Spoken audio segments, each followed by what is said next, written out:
Bonjour, dans cette vidéo, je vais vous présenter sommairement le spectrophotomètre.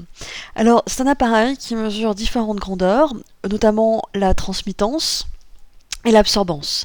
La transmittance, je ferai un commentaire sur cette grandeur en fin de vidéo, et quant à l'absorbance, c'est cette grandeur qui va nous intéresser, parce que c'est celle-ci qu'on va notamment utiliser lors des différentes activités expérimentales. L'absorbance, c'est un nombre qui n'a pas d'unité, et c'est une grandeur qui permet de rendre compte, qui mesure la capacité d'une solution colorée à absorber une lumière qui la traverse. Quand je dis une lumière, il s'agit bien sûr donc d'une radiation monochromatique, c'est-à-dire une radiation à laquelle on associe une longueur d'onde. Alors, à quoi va ressembler le spectrophotomètre, qu'on va notamment utiliser en activité expérimentale? Eh bien, le voici.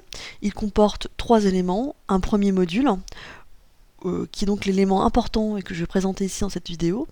Une interface d'acquisition qui est reliée au module via une fibre optique, et l'interface est reliée à l'ordinateur dans lequel il y a un logiciel qui va permettre d'interpréter les mesures réalisées par le dispositif. Faisons un petit focus sur le fameux module en question. On devine ici une lumière qui traverse le module et qui va être détectée par la fibre optique.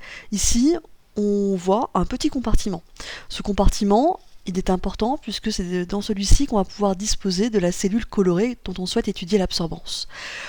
Faisons un petit focus sur les fameuses cellules. Ces cellules comportent bien sûr 4 faces en regard, transparentes. 2 d'entre elles sont parfaitement lisses, donc c'est celle-ci notamment. C'est au travers de ces faces lisses, que la lumière va traverser la cellule. On repère ici un petit index qui indique le niveau à pas dépasser pour pas endommager le module. Et puis 2 autres faces en regard qui sont striées. Donc en général, quand on prend la cellule avec les mains, on met les doigts au niveau des faces striées, puisque ces faces-là ne seront pas traversées par la lumière. Donc il n'y a pas de risque que les empreintes des doigts arrivent à perturber la lumière qui traverse la solution. Alors, avant d'utiliser l'appareil, il est nécessaire de faire des réglages préliminaires.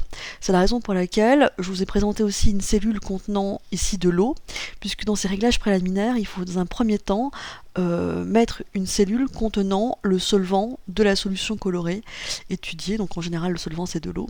Et donc puis la deuxième cellule contenant la solution colorée. Alors, je ne vais pas m'attarder sur les réglages préliminaires, puisque ce n'est pas l'objet ici de la vidéo. Mais regardons de plus près de quoi est fait ce module.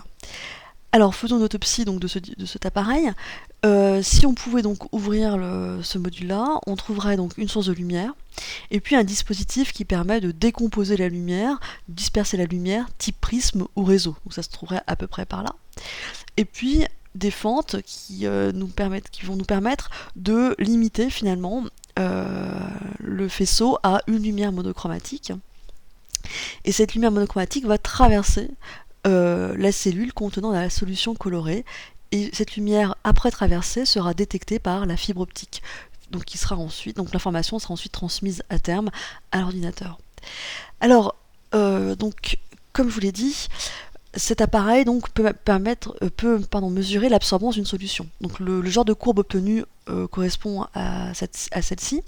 Donc on a l'absorbance de la solution en fonction de la longueur d'onde de la lumière qui traverse la solution colorée. Ici c'est la courbe d'absorbance pour la solution de sulfate de cuivre que je vous ai présentée dans la diapositive précédente. La solution de sulfate de cuivre est de couleur cyan. Donc on n'est pas surpris, si elle est de couleur cyan, ça veut dire qu'elle absorbe sa couleur complémentaire, le rouge. C'est bien ce qu'on voit ici, on voit bien une absorbance très importante pour des longueurs d'onde élevées qui correspondent essentiellement à du rouge. Alors, à noter que ces raisonnements, parlés en termes de couleurs complémentaires, marchent bien ici, puisque la solution de sulfate de cuivre n'est pas un mélange de solutions colorées.